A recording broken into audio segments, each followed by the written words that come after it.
बेटी से रिश्ता। कहानी मयंक और विभा की है। मयंक एक अच्छी नौकरी करता था, लेकिन विभा की जाति का ना होने के कारण विभा के माता पिता शादी के लिए नहीं मानते हैं। पर जब दोनों अपनी मर्जी से शादी कर लेते हैं तो क्या है विभा, 6 साल हो गए हैं शादी को, लेकिन एक दिन नहीं गया कि तुम माँ पापा को याद कर परेशान नहीं होती। मैं कितनी कोशिश करता हूँ कि तुम सब भूल जाओ। कोई नहीं भूल पाता है मयंक। माँ पापा को कोई कैसे भूल सकता है। तभी सास का फोन आता है। मान लो विभा से बात कर लो, आज उसे अपनी माँ की बहुत याद आ रही है। बेटा विभा, मैं आ जाऊं? हम दोनों चलेंगे तेरे माँ पापा के पास। बोलो। ना माँ जी, वो आप लोगों को कुछ बोलेंगे तो मुझे और भी बुरा लगेगा। आखिर आप भी मेरी माँ ही तो हैं। अरे सुन लेंगे ना यार, कोई बात नहीं, बोलेंगे ही ना।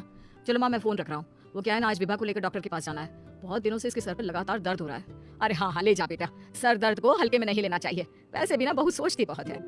मयंक माँ का फोन रख देता है और दोनों कार से अस्पताल जाते हैं। लेकिन जैसे ही वो लोग अस्पताल जाते हैं, विभा को स्ट्रेचर में नर्स उसकी माँ को लेकर जा रही दिखती है।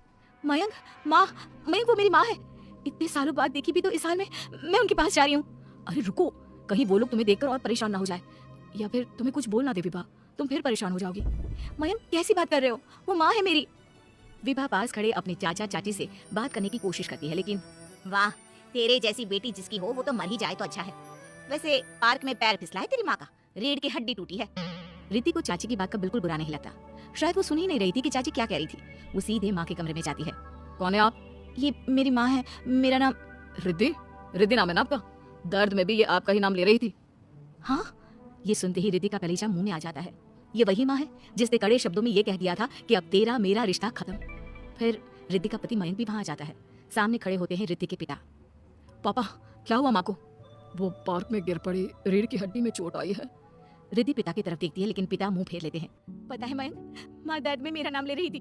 मेरी माँ मुझे याद कर रही थी। मयंक, मैं माँ को कुछ नहीं होने दूंगी, देख लेना। हाँ रिद्धि, हम मिलकर माँ का ख्याल रखेंगे, उन्हें फिर से खड़ा कर देंगे। लेकिन भैया कहाँ है? रिद्धि पिता के सामने जाकर खड़ी हो जाती है। पापा, भैया कहाँ है? वो अमेरिका में है, वो नहीं आ पाएगा। रिद्धि फिर माँ की ओर ध्यान कर लेती है। उस पूरी रात रिद्धि माँ को देखती खड़ी रहती है। पिता मन ही मन सोचते हैं, जब इतना ही प्यार था तो क्यों चली गई किसी एक अजनबी के लिए हम सभी को छोड़कर।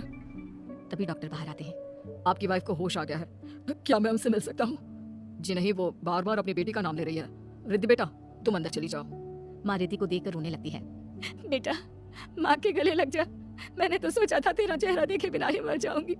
ऐसे कैसे? भला मैं अपनी माँ को कुछ कैसे होने दे सकती हूँ? माँ उठने की कोशिश करती है, लेकिन वो उठ नहीं पाती। देखिए, आपकी रीढ़ की हड्डी में फ्रैक्चर है। मुझे प्यास लगी है, पानी पीना है। रुको माँ, मैं हूँ ना, मैं पिलाती हूँ पानी अपनी माँ को। कोई और नहीं आया? तेरे चाची चाचा? आई थी माँ, पर शायद मुझे देखकर चले गए। जाने थे, इस वक्त भी पुरानी रंजिश देख रहे हैं। और रंजिश भी कैसी? माँ अपनी बेटी से नाराज ही तो थी। रिद्धि अब पूरे समय माँ के साथ रहती है। उनके हर काम को करने में उनका सहारा बनती है। फिर एक रोज, आज आपको चलने की कोशिश करनी थी, लेकिन हमारे फिजियो के डॉक्टर नहीं आए जो आपको पकड़ कर चलाते।